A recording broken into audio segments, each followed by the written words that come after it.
નમસ્કાર, આપ જોઈ રહ્યા છો નેશન પ્લસ ન્યૂઝ. હું છું આપની સાથે હેતરવત. અરવલ્લી જિલ્લાના મોડાસા નજીક આવેલા સાકરિયા ભીડભંજન હનુમાનજી મંદિર ખાતે હનુમાનજી જન્મોત્સવનું ભવ્ય આયોજન કરવામાં આવ્યું હતું. મોડાસાના ગામે આવેલા સાકરિયા હનુમાનજી મંદિર ખાતે હનુમાનજી જન્મોત્સવનું ભવ્ય આયોજન કરવામાં આવ્યું હતું.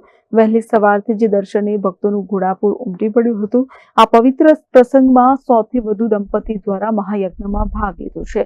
સાંજે મહાઆરતી કર્યા બાદ મહાપ્રસાદનું પણ આયોજન કરેલ છે, જેમાં આશરે 25,000 થી વધુ ભાવિ ભક્તો મહાપ્રસાદનો લાભ લેશે. સાકરિયા હનુમાનજી મંદિર ખાતે 500 જેટલા સ્વયંસેવકો આજના પવિત્ર દિવસ નિમિત્તે ખડે પગે રહી સેવા આપશે. સુતેલા હનુમાનજીનું ગુજરાતમાં માત્ર એક આ સાકરિયા ખાતે આવેલ શ્રી ભીડભંજન હનુમાનજી મંદિર છે, જે સ્વયંભૂ શ્રી ભીડભંજન દેવ સાકરિયા તરીકે ઓળખાય છે. લોકમાન્યતા અનુસાર અને મહાભારત યુગ સાથે આ મંદિર જોડાયેલ છે.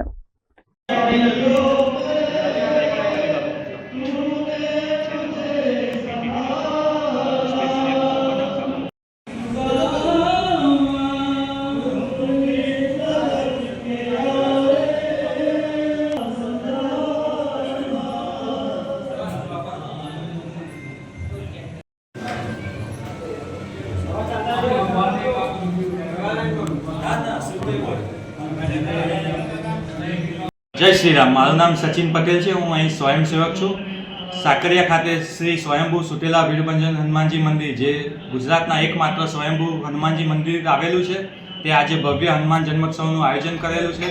ત્યાં હનુમાન જન્મોત્સવમાં 100 થી વધુ કપલ મહાયજ્ઞ માટે બેઠા છે અને સાંજે ભવ્ય મહાપ્રસાદીનું આયોજન કરેલું છે. ત્યાં સાકરિયા ગામના તથા આજુબાજુ ગામના 500 થી પણ વધુ સ્વયંસેવકો ત્યાં ખડે પગે સેવા આપી રહ્યા છે. સાંજે 6:30 સાંજે મહાઆરતીનું પણ આયોજન કરેલું છે. તો દરેક શ્રદ્ધાળુઓને ત્યાં દર્શનનો લાભો લેવા નમ્ર વિનંતી. આ મંદિર પાંડવકાળ સાથે જોડાયેલું છે.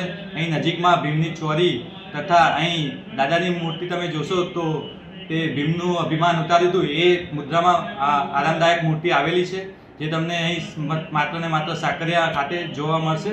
તો દરેક ભક્તોને નમ્ર વિનંતી, અહીં સેવાનો તથા દર્શનનો લાભો લેવા નમ્ર વિનંતી. 20 વર્ષથી હું અહીંયા સાકરિયા દાદાના દર્શને આવું છું. તે બદલ આભાર તો દાદાનું માનવાનું કે આ પવિત્ર ભૂમિ સાકરિયા પર દાદા સાક્ષાત બિરાજમાન છે.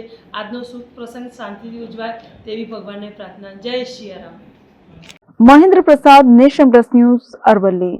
સમાચારોના સતત અપડેટ મેળવવા માટે અમારી નેશન પ્લસ ન્યૂઝની યુટ્યુબ ચેનલને સબસ્ક્રાઇબ કરો, બેલ આઇકન દબાવો અને જોડાયેલા રહો ફેસબુક, ઇન્સ્ટાગ્રામ અને ટ્વિટર પર.